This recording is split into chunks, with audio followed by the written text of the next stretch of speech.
Saludos, queridos estudiantes de obstetricia. Agradezco la invitación a CONEUP, a la participación del Congreso Nacional de Estudiantes de Obstetricia de la Universidad Peruana. No he podido asistir porque estoy representando a Perú en Paraguay, en el congreso que está organizando la Confederación Internacional de Matronas. Estoy como expositora, voy a exponer sobre control prenatal ecográfico para poder reforzar la autonomía de la partería, y era fundamental mi asistencia desde este día. Entonces les pido mil disculpas por no poder estar presente con ustedes, pero de todas maneras me interesa poder compartir con ustedes hoy día sobre los conocimientos que tengo sobre ecografía obstétrica. Comenzamos con las ponencias. Continuando con la ponencia sobre auditoría en ecografía obstétrica, tenemos que empezar reconociendo cuáles son los componentes de la ecografía en obstetricia. Tenemos la hoja que viene con el texto, en donde tenemos la descripción de todo lo que se ha observado en la ecografía. Tenemos la fotografía o fotografías que vienen adjuntas a este reporte ecográfico, en el que a veces la mamá o a veces nosotros adjuntamos cualquier foto. Puede ser una manito que saludó, puede ser la foto de perfil como vemos aquí en la imagen, pero es importante que empecemos a que las fotos que van adjuntas puedan certificar que realmente mi ecografía está bien realizada como obstetra. ¿Cuántos de nosotros leemos solo el texto y la conclusión del reporte ecográfico? Muchos de nosotros. ¿Cuántos de nosotros sabemos interpretar las imágenes ecográficas que recibimos? ¿Cómo saber si una ecografía que llega a nuestra consulta está bien realizada? Tenemos aquí una ecografía pélvica en la cual en la primera imagen vemos a un útero en corte longitudinal al lado de una imagen de color negro. En el otro lado, al otro extremo, tenemos un útero a lo largo y una imagen en color negro en la cual muchos pensarán de que es la vejiga, pero si es que ustedes se dan cuenta en la imagen del costado que se ve una imagen más circular, más redonda, esa es la imagen del corte transversal del útero. En esta imagen nosotros nos damos cuenta que esa imagen anecoica que veíamos en la primera imagen desaparece, y esto es porque no es la vejiga. Y aquí radica un punto importante sobre la preparación de la paciente en una ecografía pélvica y cuántos ecografistas realmente respetan estos requisitos para realizar la ecografía antes que ingrese a realizarse el procedimiento. La imagen que tenemos aquí, antes de que pase a la siguiente diapositiva, no es una vejiga, es un quiste anexial, ¿no? Tenemos ahí un quiste que es tan grande que puede darnos la imagen sugestiva de una vejiga y hacer que ecografistas con poca experticia puedan quizás pensar que no tiene ninguna patología y asumir de que es una vejiga cuando realmente es un quiste grande de anexo. Tenemos aquí una imagen en corte también longitudinal a lo largo del útero, en que se ve tanto el cuerpo como el cuello uterino y la vagina, y también se delimita con bastante claridad el endometrio. Para nosotros tener esta imagen clara del útero, necesitamos que la vejiga, que sí es la imagen tipo una bolsa de color negro, que nosotros llamamos en ecografía anecoico, que se ve arriba, sobrepase el fondo uterino. Donde tiene la flechita amarilla, ese es donde acaba el útero, ese es el fondo uterino. La vejiga tiene que ir más allá de ese fondo uterino para yo saber de que realmente voy a observar con claridad el útero y que lo que estoy viendo no es un quiste anexial, sino realmente es la vejiga. Entonces tenemos que ser muy observadores en ecografía obstétrica o ginecológica. Tenemos esto como un consejo. realmente todos los que se dedican a ecografía, cumplir con el requisito de que la paciente espere el tiempo adecuado antes que ingrese a hacer una ecografía pélvica. Y nosotros, que somos los que recibimos la ecografía en la atención, en la consulta, verificar que realmente esa ecografía pélvica cumpla con que la vejiga sobrepasa ese fondo en la fotografía. Si es que nosotros vemos, como en la primera imagen, que la vejiga se quedó a la mitad de camino del útero, nosotros tenemos que exigir que realmente le hagan la ecografía bien, porque al momento de que hacen el corte transversal y quieren buscar ovarios, quieren ver si que la paciente tiene quistes, si es que es una paciente que no es delgada, no se va a poder observar con claridad todo el estroma ovárico. Entonces es importante cumplir con el requisito previo. En cuanto a lo que es la ecografía transvaginal, un error común es que confundan las asas intestinales con los ovarios. Y en la ecografía, cuando te consignen que una paciente, por ejemplo, tuviera poliquistosis ovárica, tienes que saber que existe un abuso del uso de este hallazgo ecográfico. Muchos reportes ecográficos dicen que casi un montón de pacientes tienen poliquistosis ovárica, cuando no cumplen con los requisitos según la imagen. Por ejemplo, la imagen que vemos en pequeño, se ve ahí un ovario que tiene unos 5 folículos más o menos, y eso no es una poliquistosis ovárica, ¿no? Para que sea poliquistosis tiene que ser un volumen mayor de 10 centímetros cúbicos, con un aspecto poliquístico, tipo collar de perlas, con los quistecitos muy pequeños alrededor de todo el ovario. Entonces el color del estroma del ovario cambia. Son muchos signos que tienen que tomarse en cuenta para decir que hay poliquistosis ovárica. Lo que a veces pasa es que tenemos ovarios de apariencia multifolicular y no de tipo poliquístico. Entonces tenemos que aprender a diferenciar y a no decir amén a todos los hallazgos ecográficos que nos vienen en un reporte. Aprender a ver si es que realmente nos dicen la verdad y ver la imagen, aprender a valorar la imagen. Tenemos la siguiente diapositiva, en la que vemos en qué fechas debo yo solicitar mi ecografía pélvico transvaginal. Un error bastante frecuente es que solicitamos, la paciente viene hoy y hoy le solicito la ecografía y la paciente hoy o mañana se está haciendo el examen. Entonces no preguntamos y no le damos la debida importancia a qué fecha del ciclo menstrual ella debe acudir a realizarse la ecografía. Por ejemplo, si es que yo quiero descartar una poliquistosis ovárica, yo no puedo solicitar la ecografía transvaginal en mitad de ciclo menstrual.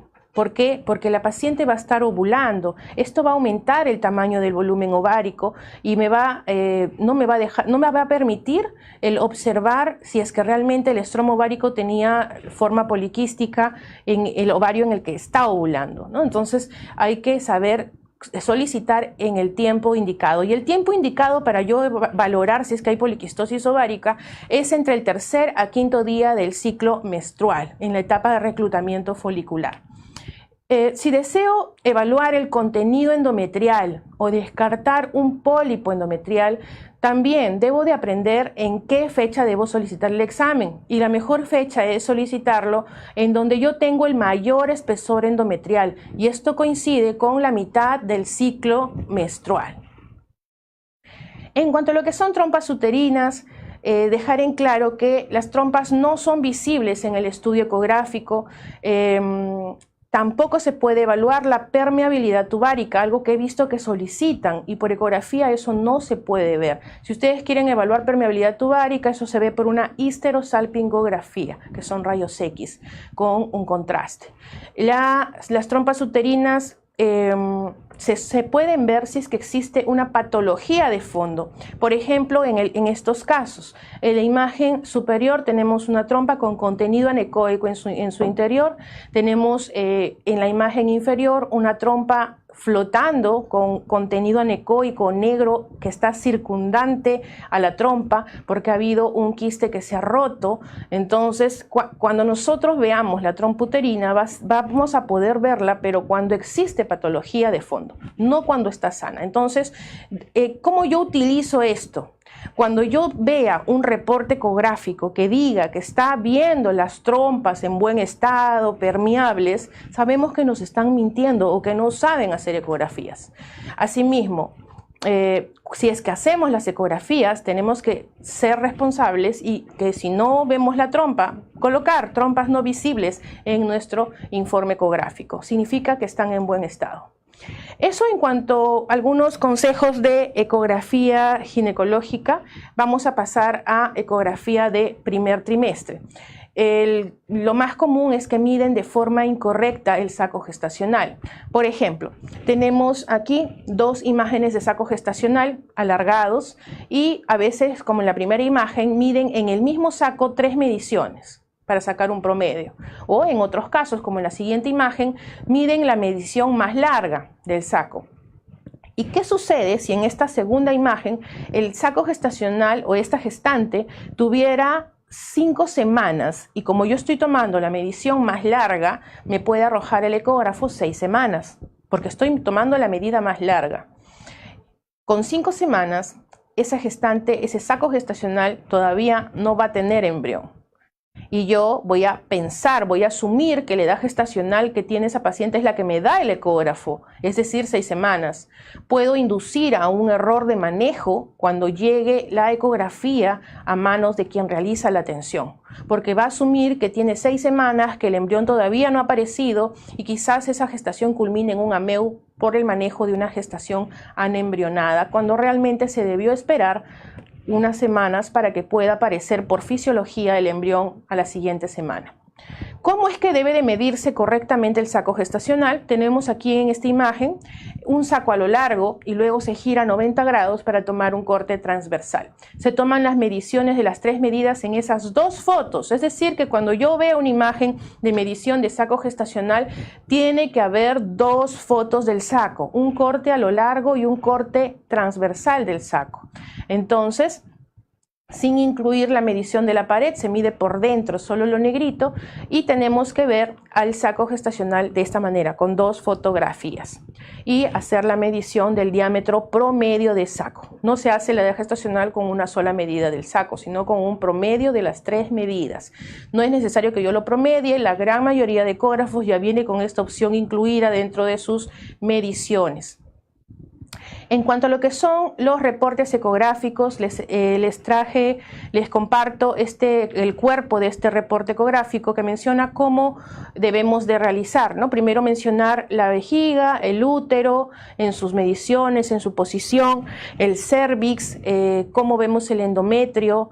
Y aquí en endometrio es importante recalcar que si es que la paciente está embarazada, no solamente colocar que el endometrio está desvisualizado, que vemos el saco, sino colocar en dónde está el saco gestacional, porque muchos no lo colocan. Cada vez los reportes ecográficos tienen menos palabras y solamente hacen mediciones, cuando es importante la descripción.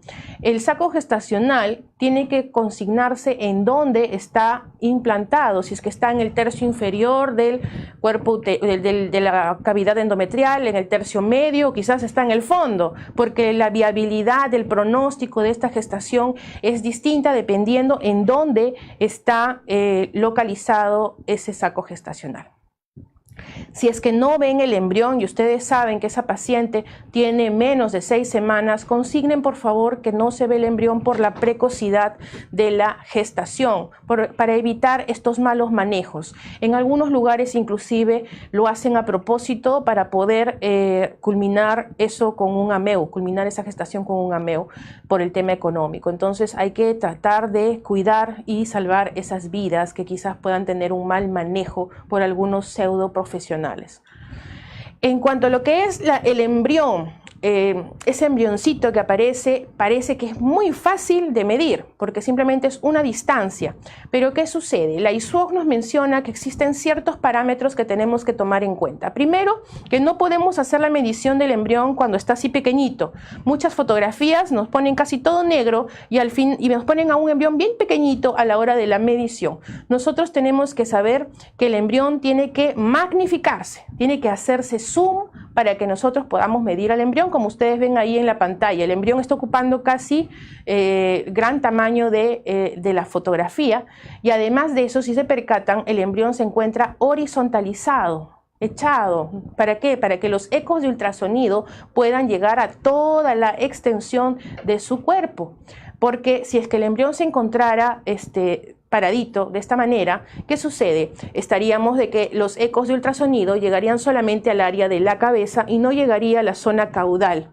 Y eso limitaría y reduciría el tamaño de la longitud corononalga y por ende reduciría también la edad gestacional promedio. Entonces es importante cumplir con estos pequeños detalles a la hora de medir la longitud corononalga, ya que la ecografía del primer trimestre es la más importante, con la cual nosotros basamos todo nuestro promedio para realizar nuestra atención prenatal.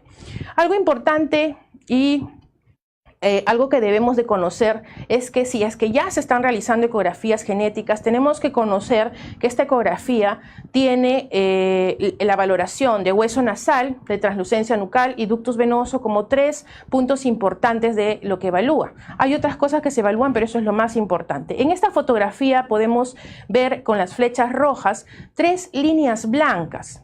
La línea 1, si es que todos se pueden tocar la puntita de la nariz, tenemos aquí en la línea 1 el cartílago de la nariz. Es un cartílago y se ve ahí en la puntita, que es la número 1.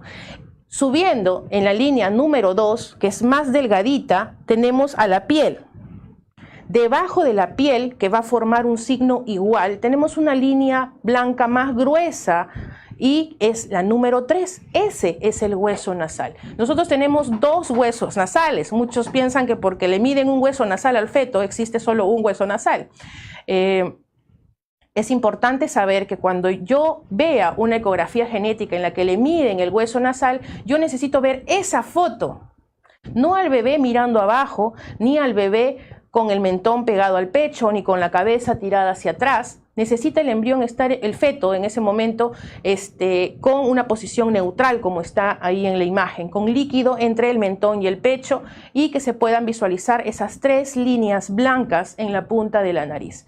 Si es que no tiene hueso nasal, obviamente tengo que ver las 2 líneas y la ausencia de la tercera línea. Pero si es que yo no veo ninguna línea, no pueden decirme que hay ausencia de hueso nasal. Eso es bastante importante de valorar, ya que si es que ese bebé no tiene hueso nasal, significa un factor positivo para cromosomopatía, algo bastante importante de valorar.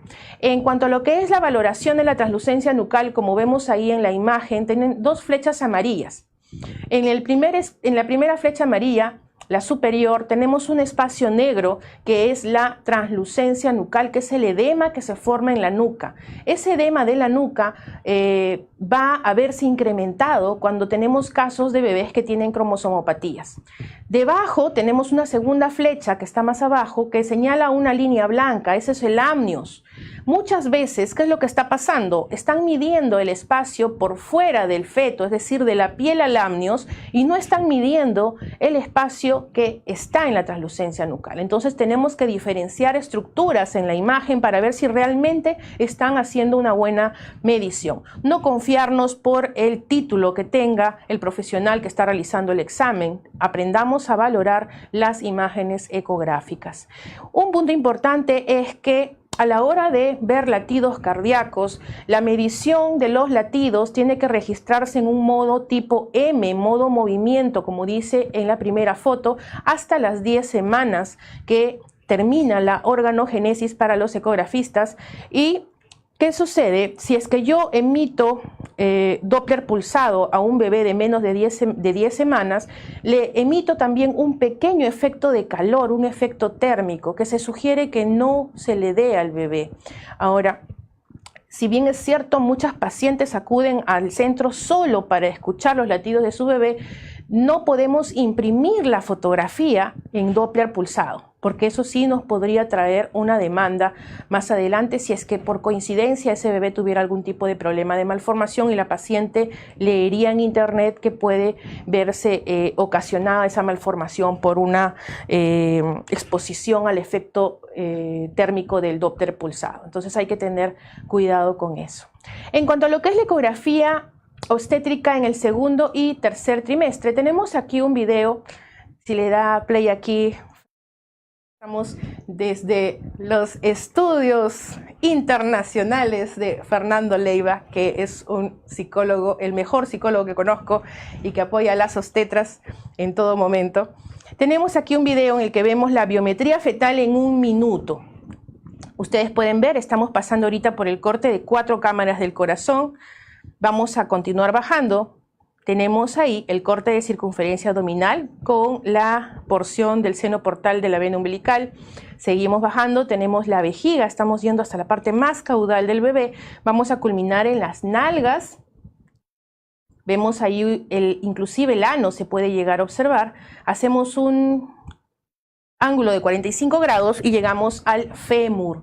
Entonces, si es que ustedes se dan cuenta, existen técnicas y hay otras técnicas más para poder hacer más rápida nuestra evaluación de biometría, que son mediciones.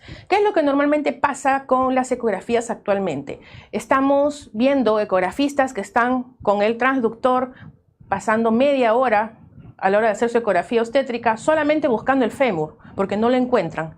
Entonces, tenemos que reducir el tiempo de esta biometría fetal, que lo que hace son medir estructuras, y aumentar el tiempo en la valoración anatómica. Eso es nuestro rol formador como asociación y es lo que estamos haciendo a nivel nacional con el diplomado que estamos dictando. Tenemos muchas obstetras en formación, obstetras con diplomados que han llevado, hasta especialistas que están llevando nuestros cursos, porque lo que queremos hacer es enseñar con ese amor hacia las obstetras, sin egoísmos, ¿no? Y poder desprender de todo lo que quizás hemos aprendido en todos estos años.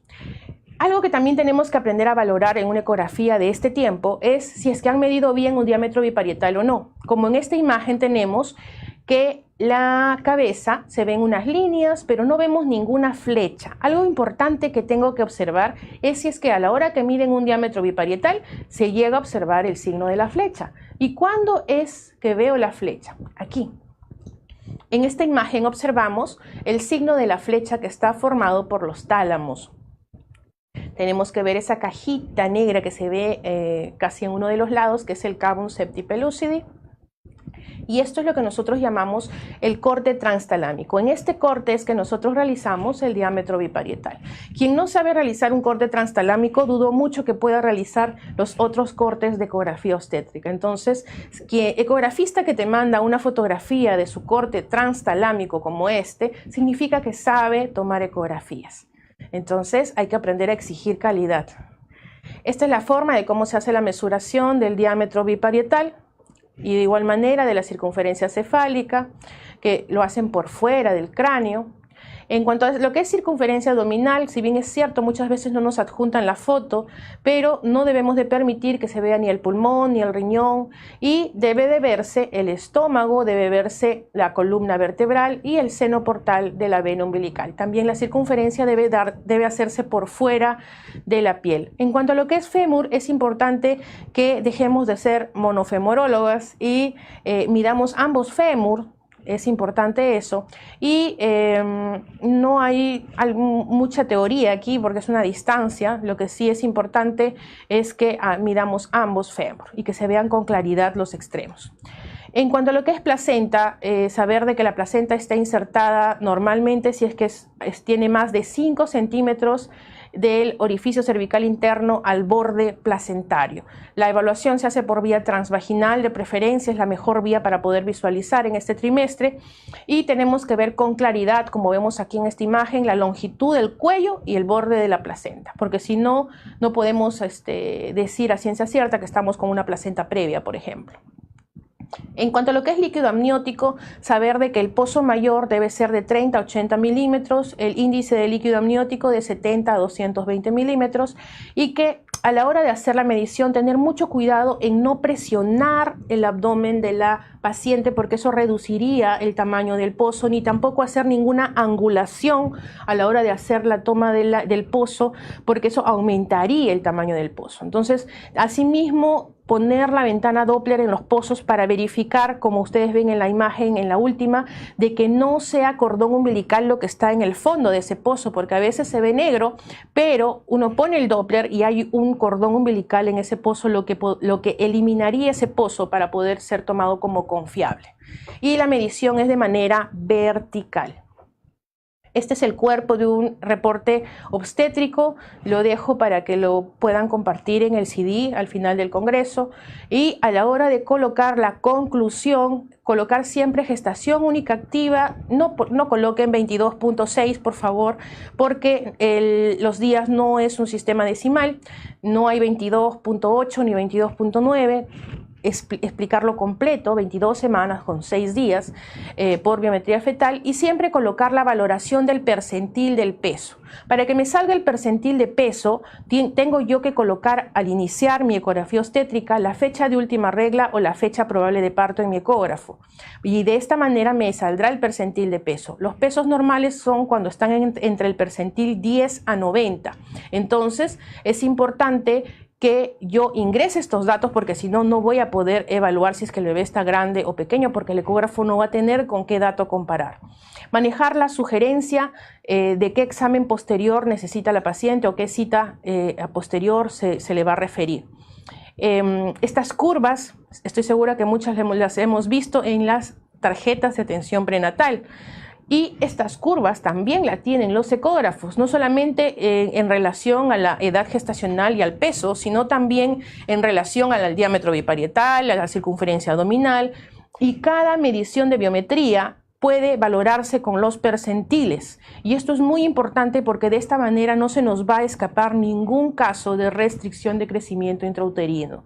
Entonces hay que manejar el control prenatal ecográfico. El control prenatal ecográfico se basa en esto. Esto es un tema un poco más amplio, pero que de todas maneras es importante que ustedes que están en formación puedan ya incorporarlo y tratar de estudiarlo para poder aplicarlo cuando ustedes culminan, porque en donde ustedes atiendan van a tener que tener un ecógrafo para poder valorar si es que ese bebé está pequeño o está grande, y no solamente seguir haciéndolo con la valoración de la altura uterina. Bueno, ahora de que hemos compartido casi una hora de ecografía obstétrica, que estoy segura que muchos de ustedes no van a poder ver las ecografías de la misma manera, y esa es nuestra función como SPECOPSAMO. Para culminar, una frase: cuanto más se sabe, más se puede buscar; cuanto más se busca, más se puede encontrar; y cuanto más se encuentre, más bien podremos hacer por nuestra sociedad. Recuerden eso siempre. Eso es todo. Me despido de ustedes con un fuerte abrazo.